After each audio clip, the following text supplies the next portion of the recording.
bien, pues vamos a entrar aquí. Quizás antes de comenzar quiero decir algo.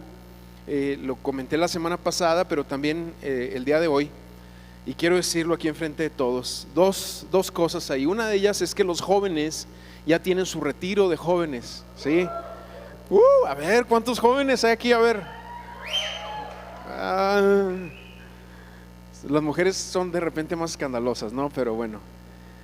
El caso es que hablando con nuestros amigos allá de Tierra Alta, del Ministerio de Tierra Alta, pudimos hablar con ellos y ellos nos ofrecieron como algo así que no lo hacen con nadie. Realmente fue un trato ahí muy especial, donde nos están dando el retiro, o sea, lo que proviene de ellos es gratis.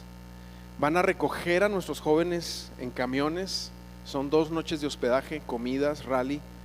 Realmente ellos lo están donando para que nosotros podamos llevar a todos nuestros jóvenes y no, obviamente que nuestros jóvenes inviten amigos y todo eso, ¿no? Sí, gracias a Dios por ese ministerio y por la conexión que están teniendo ahí los directivos con las iglesias. Nosotros le estamos poniendo un pequeño costo simbólico de 200 pesos, porque cualquier otra cosa, si queremos invitar a un orador, una playera, lo que sea, obviamente nos genera gastos, pero pues es simbólico, ¿no? Sin embargo, yo invito a todos los jóvenes que al final de la reunión vayan al módulo y se inscriban. Papás, inscriban a sus hijos. Anteriormente le íbamos a poner un costo de 1,300 pesos porque es lo que normalmente cobran ellos. Pero fíjate, hubo ese milagro y gracias a Dios no se va a pagar nada. Entonces lleva este costo simbólico de 200 pesos para que inscribas a tus adolescentes jóvenes. Sí, es adolescentes desde 12 años hasta 20 cúbole, sí. Bueno, ya ellos van a ahí a poner, ahí nos van a decir. Y la otra cosa, miren, yo quiero decirles algo. Hemos estado en días bien calientes aquí en Saltillo. Híjole, qué bárbaro, sí, se nota. Yo lo veo a algunos de ustedes así, ¿verdad? Sí, y depende de la edad que estás, pues más, ¿verdad? Si las hormonas se están golpeando, pues más, ahí traes el abanico en la mano. El caso es que, quiero decirles algo, una familia de la congregación nos donó unos climas para poder climatizar bien aquí, pero no hemos tenido el recurso para ponerlos. Necesitamos todos como iglesia echarle ganas para instalarlos. Y ahora sí, mano, vente con tu abrigo, ¿sí? Entonces, si al final o en estas semanas tú dices, oye, yo quiero ayudar, quiero hacer algo para que podamos instalarlos, acércate por favor ahí con alguno de nosotros, con alguno del equipo de los que trabajamos aquí. Acércate con Nabil. A ver, Nabil, ponte de pie así rápido. Acércate con Nabil y dile, oye, yo quisiera apoyar en eso, y lo que sea que tú apoyes nos va a ayudar para poder instalarlo, ¿sí? Y estar ahora sí pues más ventilados y mejor climatizados. Ok, cierro y quiero entrar ahora sí al tema. Hemos estado hablando de Dios ha puesto en mi corazón esta serie de mensajes ahora durante el mes de mayo, que yo le he puesto no te rindas.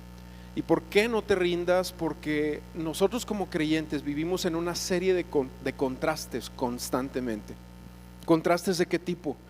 Pues sabemos, tuvimos un encuentro con Cristo, o a lo mejor no lo has tenido y esta es una oportunidad para tenerlo, pero de repente menguamos en áreas de nuestra vida, como la vida de oración, como el amor profundo que queremos dar a nuestro Dios en respuesta, en adoración. Hablamos la semana pasada de la vida de oración, también de repente mengua en nuestras vidas. Y hoy quiero entrar al cuarto tema que de los que hemos estado hablando, que normalmente somos contrastados y el enemigo va a atacar, y esa es la vida de iglesia, ¿sí? Vida de iglesia. Ahora, como introducción, yo he dicho algunas cosas que son importantes, porque nuestra victoria en Cristo va más allá de cómo nos sentimos. Esto tiene que ver en lo que Él hizo, no en cómo te sientes tú. No estoy demeritando tus sentimientos, tus emociones, no estoy diciendo no importa, pero no es lo que más importa. Lo que más importa es lo que está escrito en la palabra acerca de lo que Cristo hizo y de lo que Él nos ha otorgado. Por eso hemos usado una serie de versículos para fundamentar esto que estoy hablando. Por ejemplo, 1 Corintios 15:57 dice: gracias sean dadas a Dios que nos da la victoria por medio de nuestro Señor Jesucristo. Eso nos habla de que tú y yo caminamos en victoria constante. Claro, ya te dije, atravesamos por circunstancias. Pablo lo dice ahí mismo en 2 Corintios, otro de los pasajes, dice: tenemos este tesoro en vasos de barro para que se vea que la excelencia del poder es de Dios y no de nosotros. ¿Sí? Entonces, esto es algo que tú y yo tenemos que entender, que aunque no nos sintamos como victoriosos, como vencedores todos los días de nuestras vidas, yo no sé si a ti te pasa, pero yo de repente me levanto y me siento un fracasado, no sé decirlo, o me veo en el espejo y digo: híjole, Señor, ¿cómo tienes paciencia de mí? Y recuerdo sus misericordias constantes de amor hacia nosotros. Y no que yo camine con un sentido de fracaso, ¿verdad? O sea, obviamente no. Pero quiero decirte que nuestras debilidades, nuestras fallas pueden llegar a ser frustrantes.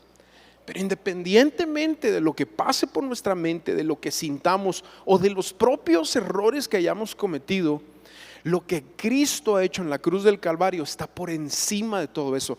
Y lo dije la semana pasada: su sangre en nuestras vidas es un grito de victoria. Un grito de victoria primero a tu propia carne, también al mismo infierno, al diablo que quiere robar, matarte, destruirte, deshacerte. Es un grito de victoria sobre tu vida, la sangre de Cristo.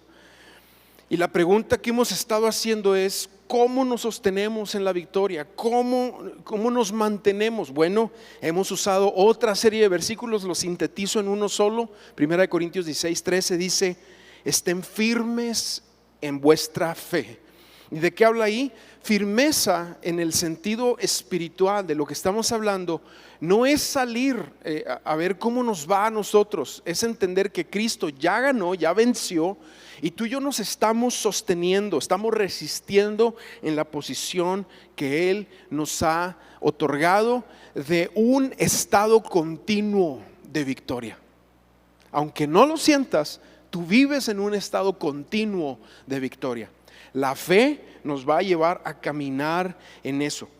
Y otro de los hábitos, ya lo dije, de un cristiano auténtico es vida de iglesia. Pero al mismo tiempo es un hábito que va a ser contrastado. De repente va a venir un desánimo, porque la iglesia es este soplo de Dios sobre la tierra manifestado en personas que tiene dos cualidades: es divina, se manifiesta la presencia de Dios, nos podemos conectar con el Padre, pero también es humana, llena de personas, con problemas, con situaciones.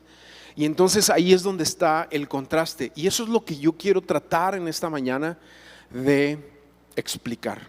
Entonces el primer punto de lo que voy a hablar aquí es entender, bueno, ¿qué es iglesia? Punto número uno: ¿qué es iglesia?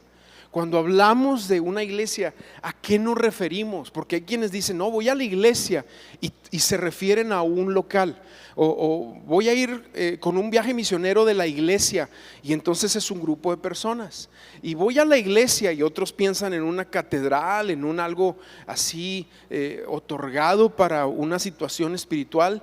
Pero realmente la palabra de Dios es la que nos da las bases para saber lo que es una iglesia. La iglesia es la novia de Cristo, es el cuerpo de Cristo. Es lo que define la palabra de Dios. Está viva y es real. Tú y yo somos parte de la iglesia. La iglesia es donde está su presencia. Y en una de las primeras impresiones que nos da la palabra de Dios acerca de la iglesia es por medio de Jacob, cuando va huyendo de su hermano de Esaú y va en camino a casa de Labán. La Biblia nos dice que ahí en el desierto de Parán, ahí él se queda, se echa a dormir, pone una piedra como almohada, se ha levantado con un dolorón de cabeza, ¿verdad? Pero ahí dormido tiene un sueño donde ve la escalera famosa que después Jesús usa en la vida de Natanael. Y dice que ve ángeles subir y bajar, y en el extremo de la escalera hacia arriba está una figura de Dios o Dios. Sí, simplemente nos habla la Biblia con una figura, tú puedes leerlo, Génesis 28. Pero cuando se levanta Jacob de ese sueño, dice: realmente el Señor está en este lugar. Y yo no lo sabía. Y sintió miedo y dijo: qué terrible es este lugar. Otra palabra para la traducción para la palabra terrible es qué reverente es este lugar. Y aquí es donde viene una de las primeras definiciones de la iglesia en los tiempos antiguos. No es otra cosa que casa de Dios y puerta del cielo. Wow. Porque la iglesia es eso, es el lugar donde Dios habita, pero también es una puerta donde el cielo se manifiesta en la tierra. Eso es lo que Jacob define. En el Nuevo Testamento hay obviamente varias definiciones. Voy a ir primero a la del apóstol Pablo en Primera de Timoteo. Él lo dice así, hablándole a Timoteo, un pastor joven que está pasando por un desánimo, le está dando una serie de consejos, y en el capítulo 3 versículo 15 le dice: así debes de conducirte en la casa de Dios, pero si me tardo, y aquí es donde empieza el versículo, si me tardo, que sepas cómo andar, cómo conducirte en la casa de Dios. Y aquí viene la definición, que es la iglesia del Dios viviente, y ahí va, columna y baluarte de la verdad. Nosotros como iglesia tenemos la verdad a nuestro favor, Jesús. Y donde está la verdad hay libertad. La Biblia también dice: donde está el Hijo vamos a ser verdaderamente libres. Y también la palabra dice: donde el Espíritu del Señor está, ahí hay libertad. Porque eso es la iglesia, es el grupo de personas que han conocido la verdad, han arrancado el velo de mentiras de sus ojos y han puesto sus ojos en Jesús.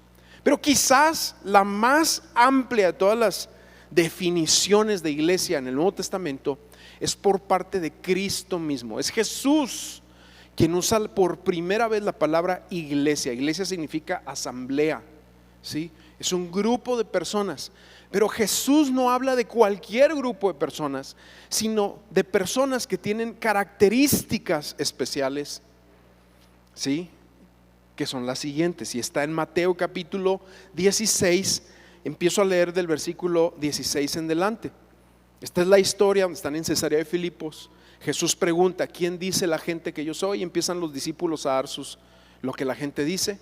Y luego les pregunta a ellos: pero ustedes, ¿quién dicen que soy yo? Y ahí es donde Pedro tiene esa revelación de Dios. Y ahí empiezo a leer. Pedro respondió: tú eres el Cristo, el Hijo del Dios viviente. Hijo con mayúscula. El Cristo, Mesías, es la misma palabra. Es la persona, Jesús, facultada por Dios, el único que puede reconciliar a este mundo con Dios. Ese es el Mesías. Y luego el versículo 17 dice: entonces Jesús le dijo: bienaventurado eres Simón, hijo de Jonás, porque no te le reveló ningún mortal, carne ni sangre, dice la Reina Clásica Valera, dice, sino mi Padre que está en los cielos. Aquí está el concepto de la iglesia. La iglesia no es un asistente. La iglesia no es ni siquiera alguien que firmó en una membresía. La iglesia no es decir: yo voy todos los domingos. La iglesia no es eso. La iglesia es aquellos a quienes Dios les ha revelado la verdad de que Jesús es el Mesías. ¿Me van siguiendo? Después de decir eso, fíjate lo que comenta Jesús aquí. Sigue definiendo la iglesia y le dice: yo te digo que tú eres Pedro, y sobre esta roca edificaré mi iglesia. ¿De qué habla aquí? No está diciendo que Pedro es el padre de la iglesia. Está diciendo que sobre la revelación de que el Padre traiga a nuestra mente y corazón el entendimiento de que Jesús es el Mesías, esa es la roca de la revelación. Esa revelación es lo que hace que nosotros seamos iglesia. Y aquí es lo que dice: sobre esta roca, o sea, sobre esto es que es fundada la iglesia? Sobre los revelados de que Jesús es el Mesías, el Hijo del Dios viviente. Y luego Jesús empieza a hablar una serie de palabras proféticas sobre la iglesia que deben de transformar nuestro corazón. Dice, y las puertas del Hades no podrán vencerla.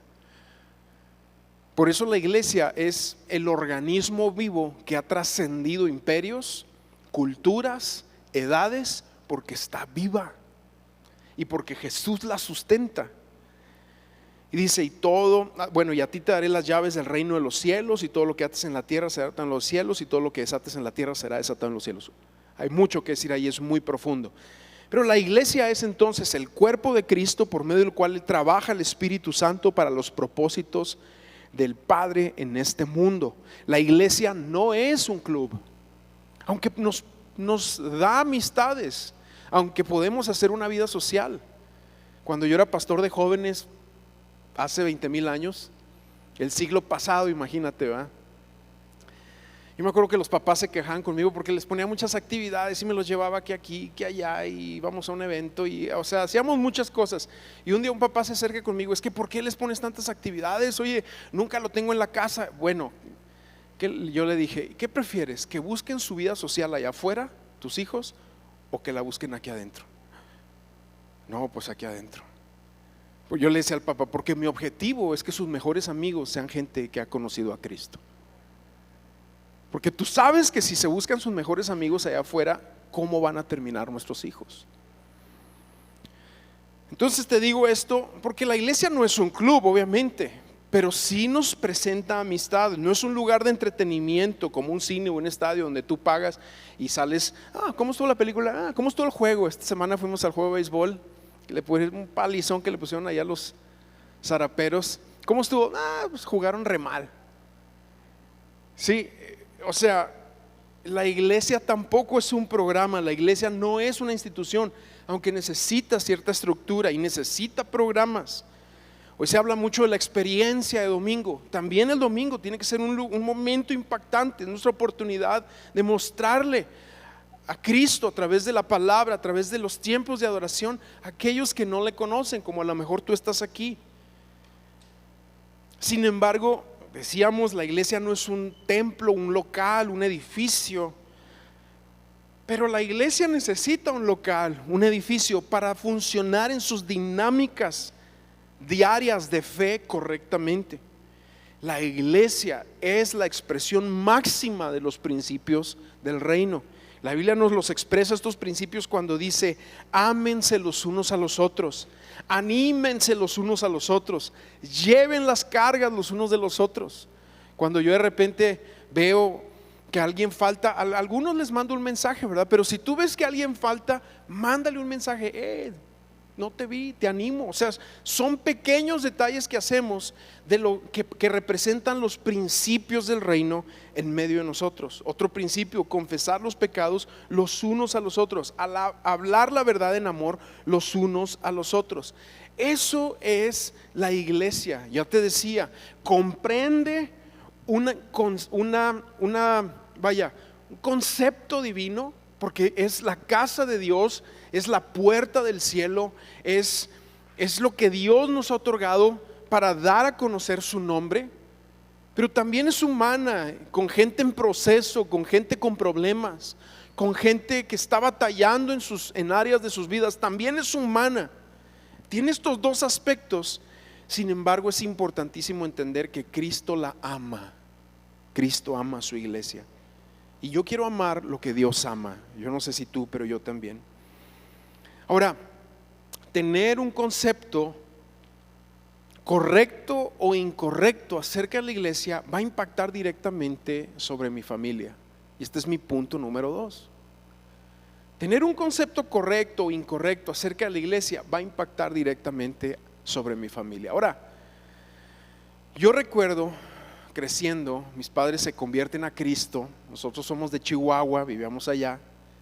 Mi padre se reencuentra con el Señor en Parral, ahí vivíamos en Parral, Chihuahua. Después nos vamos a ver a la ciudad de Chihuahua.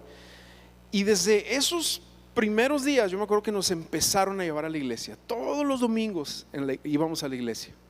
Si salíamos de vacaciones, mi papá era los que buscaba iglesia y asistía. De vacaciones iba a una iglesia. Fíjate, los abuelos vivían en Delicias. O sea, yo soy un mero corazón de Chihuahua, ¿verdad? Parral, Delicias, toda esa zona.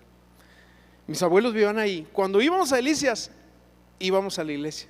Y ahora que mis papás están lejos, ¿qué crees que hacemos los domingos cuando vamos a visitarlos? Vamos a la iglesia. Pero eso nos lo pasaron a nosotros como hijos, y nosotros como hijos lo hemos pasado a nuestros hijos, y espero que así siga por muchas generaciones antes de que el Señor regrese. Pero eso se pasa a tu familia. Pablo le dice al carcelero en Filipos: cree en el Señor Jesucristo y serás salvo tú y tu casa. Y nuestra conexión con la iglesia local, con un lugar donde nos echamos raíces, donde asistimos, donde somos parte, donde participamos, esa conexión lo vamos a pasar a nuestros hijos. Ellos van a saber los intereses de nuestro corazón, los digamos o no los digamos, por nuestro estilo de vida. ¿Me van siguiendo?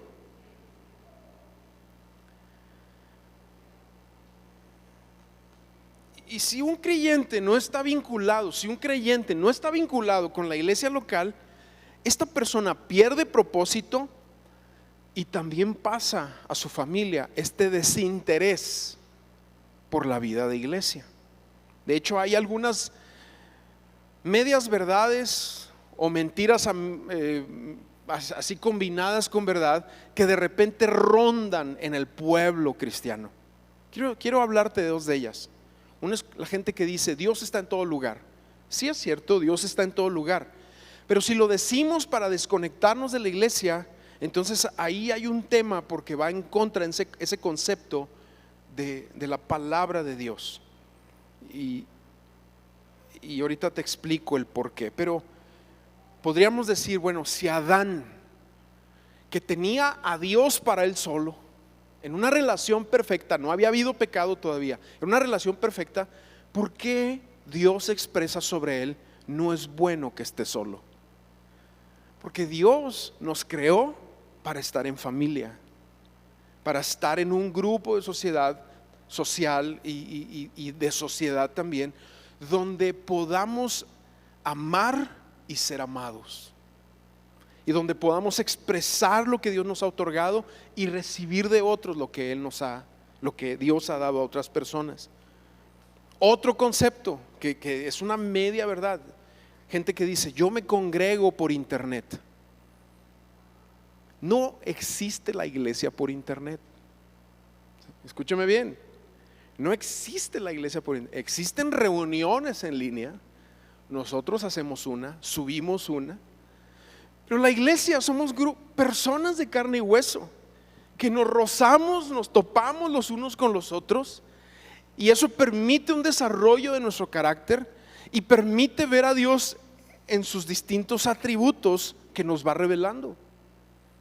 Pero decir: no, es que yo me congrego en línea, pues ves una reunión, pero congregarse es en persona. La Biblia no contempla una congregación virtual. La Biblia solamente contempla una congregación de carne y hueso. ¿Me van siguiendo? Dios nos creó para estar en familia. Por lo tanto, plántate, echa raíces, amado. Deja pasar la ofensa del pasado. Deja tener tu bandera, así como los árbitros sacan el tarjetazo en contra de algún error de la iglesia.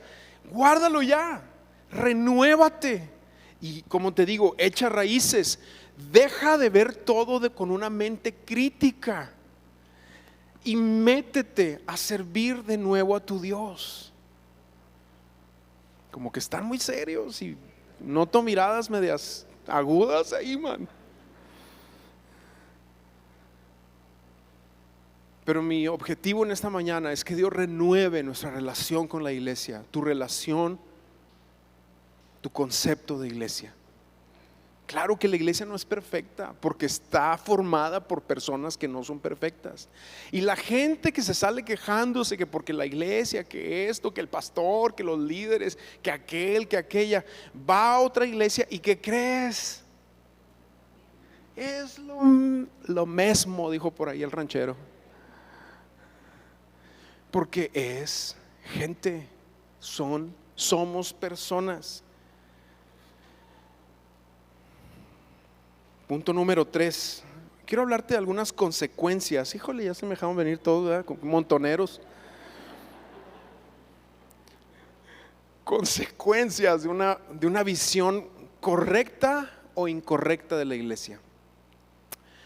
Yo encuentro 3 factores que generan una visión incorrecta de la iglesia. La primera, que aquí en Saltillo me he topado muchísimo con eso, son hijos desconectados. Aquí hay muchos cristianos que los adultos asisten, pero sus hijos en algún punto se desconectaron de la iglesia. ¿Por qué? Podrás poner tus excusas, es que le hicieron esto, le hicieron aquello, pero el concepto de iglesia nosotros lo vamos a otorgar desde el hogar. Si en nuestro hogar nosotros amamos la iglesia con sus defectos, con sus situaciones, porque es un trabajo en proceso, cada uno de nosotros y la iglesia. Pero si a pesar de eso decidimos amar, ese es un concepto que lo vamos a pasar a nuestros hijos, ya te decía ahorita, o vamos a generar hijos desconectados. Ahora, si tú tienes hijos que se han desconectado del Señor por X o Y razón, estamos orando por ellos. Necesitamos incrementar la oración por ellos, amados. No es la voluntad de Dios que tus hijos se hayan desconectado, y el Padre quiere que regresen a casa. Eso es la voluntad de Dios, y eso es lo que seguimos orando sobre tus hijos si se han desconectado. Pero lo segundo que genera un concepto incorrecto de iglesia es un concepto que yo he desarrollado a lo largo de los años, y yo le llamo creyentes mutantes. ¿Qué es esto? ¿Cómo que un creyente mutante? ¿Existe eso? Sí, es gente que o no se le predicó bien el evangelio o no recibió bien el evangelio, pero su concepto de iglesia es lo que Dios puede hacer por mí, y no yo conectarme con los propósitos del Dios eterno en esta vida. Entonces eso genera un tipo de creyente que yo le llamo mutante, que es más bien un tipo de consumidor, no es un adorador.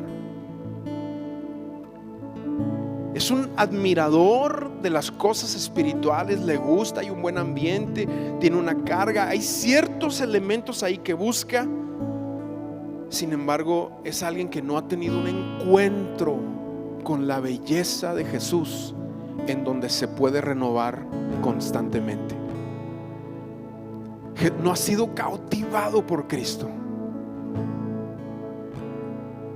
Y de hecho, o sea, con todo respeto lo digo, pero se nota mucho, por ejemplo, cuando lo adoramos, la manera que servimos, cuando somos indiferentes, estamos cantando gloria al Padre, todo lo que cantamos ahorita, ¿no? Y a veces es como una actitud como si Dios estuviera muerto, pero Él está vivo y Él anda en medio de su iglesia. Así es. Y Él quiere que tú y yo conectemos con Él de una manera real y verdadera. El cristiano mutante, siempre te dije, será consumidor. El adorador será contribuyente. El cristiano mutante toma y pide. El adorador da y da y da, porque entiende que en el dar hay una bendición. Más bienaventurado es dar que recibir. El creyente mutante quiere todos los privilegios sin un compromiso. Por eso te digo que viene muchas veces como un consumidor, como si fuera una película, como si fuera un juego, como si fuera algo que tú puedes. ¿Cómo estuvo la alabanza? Y la palabra. cristianos de vocales, ¿verdad? Nada más se la llevan. Muchos son como las parejas de hoy en día, ¿no? Juntos hasta que las broncas nos separen, porque no entienden lo que es echar raíz, no entienden lo que es poner su vida en el altar, no entienden lo que es muchas veces el concepto de iglesia. Y como hay tantas hoy en día, yo lo he dicho, es como si fuéramos al buffet. ¿Y qué se te antoja? No, pues yo traigo ganas de sushi, ¿y tú? De pizza. Bueno, pues cada quien escogemos. ¿Me voy a la iglesia sushi o me voy a la iglesia pizza? Pero va más allá de eso, iglesia. Es más profundo lo que Dios quiere hablarnos acerca de la iglesia. Y tercero, la tercera característica de una visión incorrecta de la iglesia, lamentablemente son gente ingobernable o anárquica. No son pastoreables. Tú le preguntas, ¿quién es tu pastor? Dios es mi pastor. Ay, es impactante la respuesta, pero es una mentira la respuesta, porque ese es un concepto muy ambiguo. Es muy ambiguo ese concepto. Por eso ministerios que no están bajo autoridad muchas veces son ministerios que han nacido de corazones rebeldes, que no les gusta que nadie les diga nada. Saulo de Tarso, en el camino a Damasco, así estaba. Él conocía mucho de la Biblia, conocía el Pentateuco, fariseos, de la tribu de Benjamín, circuncidado el 8º día. En Filipenses da un currículum impresionante, pero no conocía a Cristo. Y cuando Cristo viene y se le topa en el camino a Damasco, le dice: Saulo, Saulo, ¿por qué me persigues? Dura cosa te es dar patadas a los aguijones. Y en ese momento él es revelado con la belleza de Cristo y dice: Señor, ¿qué quieres que yo haga? Cambia su concepto de vida, su agenda, su perspectiva, todo lo que es, porque se topa con la realidad de que Cristo está vivo. Pero aquí lo que quiero decirte es: criticar a la iglesia es criticar a Cristo. Perseguir a la iglesia es perseguir a Cristo. Hablar de la iglesia es hablar de Cristo, porque Cristo es el que se pasea en medio de su iglesia. Eso no lo dice Apocalipsis. Dice Apocalipsis capítulo 2 versículo 1, cuando comienza a hablar de las iglesias, empezando con la de Éfeso, dice: yo tengo las 7 estrellas a mi diestra y los candeleros en mi mano. ¿De qué habla esto? De que es una realidad que Cristo se pasea en medio de iglesias imperfectas. Nada más lee el capítulo 2 y capítulo 3 y tú vas a ver las broncas que tenían los de Éfeso, los de todos los que están ahí, los de Esmirna, los de Tiátira, los de Izmir, todos esos tienen ahí un montón de temas y detalles, pero Jesús está diciendo: yo estoy en medio de ustedes. Y entonces eso me lleva a mi último punto: ¿cómo puedo amar a la iglesia? Mira, un amor por la iglesia es lo que va a caracterizar a los creyentes auténticos, amado. Por eso te digo, yo sé que muchos de ustedes tienen un amor ahí, pero a lo mejor hay que renovarse. Es como el matrimonio. El matrimonio tenemos que renovar nuestros votos. Si tú tienes 20, 25, 30 años de casado, es importante que tú le digas a tu esposa de nuevo: te amo, debes ser hermosa. Es importante que lo hagas.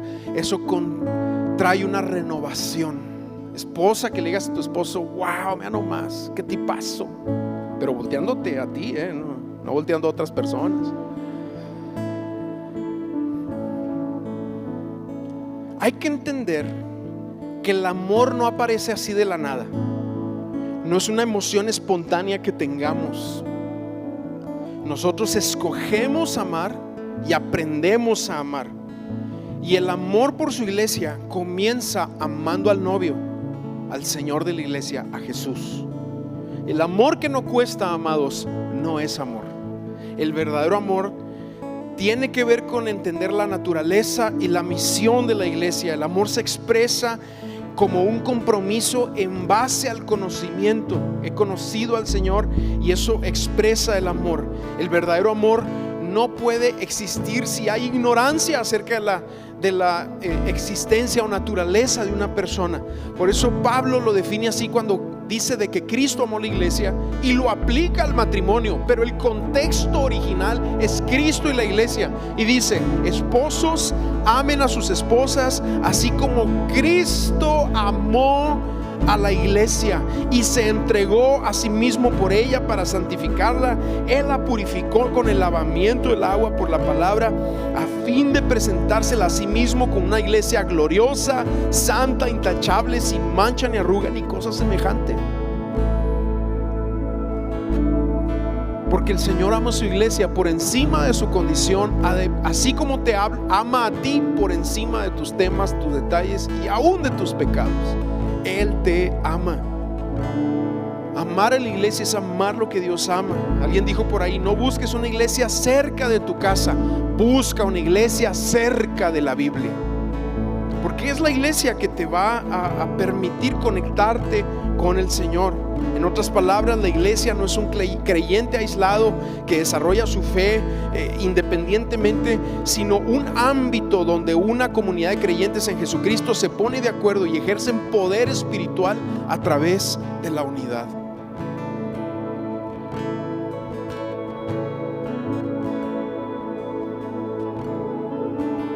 Amén.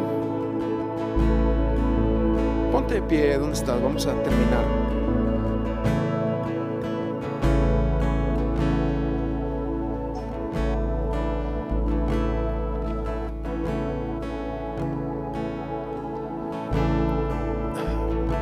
Sí, la iglesia puede ensuciarse, pero no pierde su esencia. El oro se puede ensuciar, pero no deja de ser oro. Pero el Espíritu Santo llega a su iglesia y la limpia, la refina, la trabaja para que los corazones de cada uno de nosotros se entrelacen en unidad, viendo a Cristo. Y viendo a Cristo todos juntos es como se genera ese poder espiritual que Dios desata sobre su iglesia. Pero, escúchame bien aquí. Si la iglesia te ha dañado,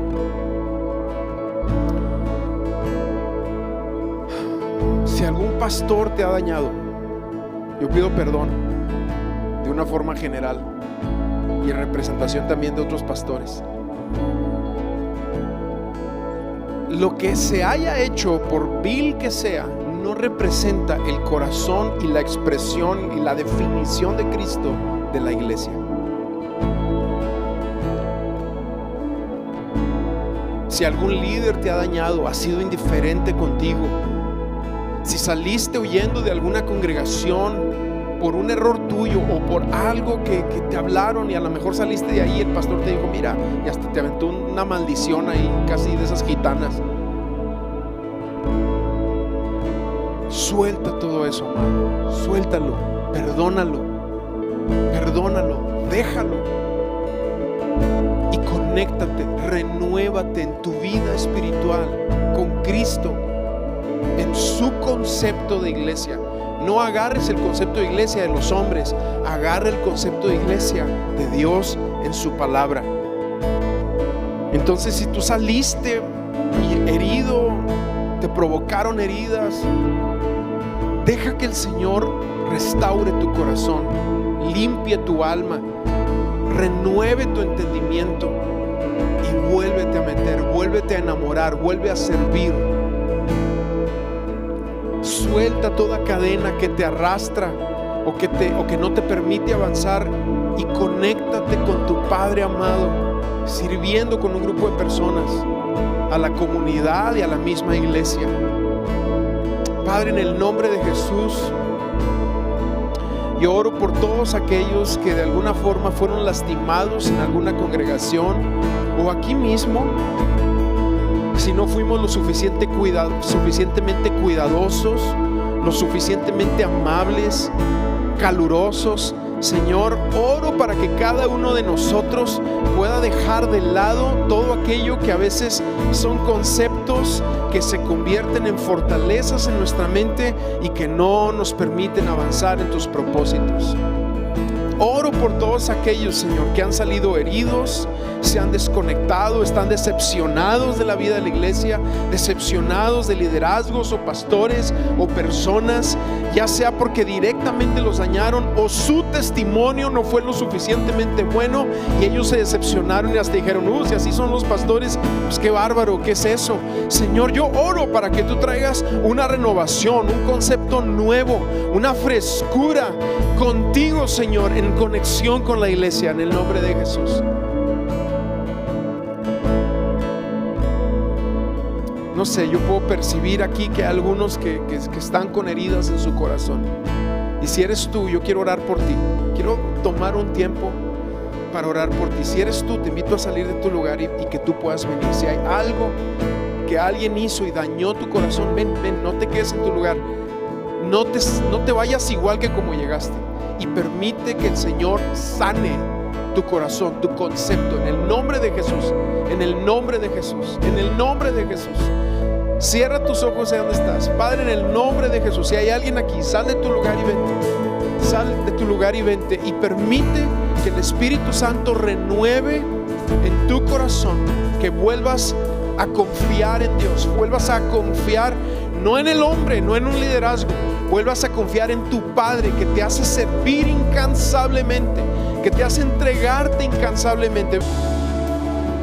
Mueve cualquier cosa, Señor, que se esté interponiendo entre nosotros y tú, y ese profundo amor con el cual tú nos generaste para entregártelo a ti. En el nombre de Jesús, Señor, en el nombre de Jesús, que cualquier herida, cualquier palabra, cualquier situación, cualquier voz que se ha clavado en nuestro corazón de algo que se dijo, se vivió, se experimentó, que tu sangre, Señor, lo borre, que tu sangre lo emblanquezca, que tu sangre lo renueve totalmente, en el nombre de Jesús, en el nombre de Jesús, en el nombre de Jesús.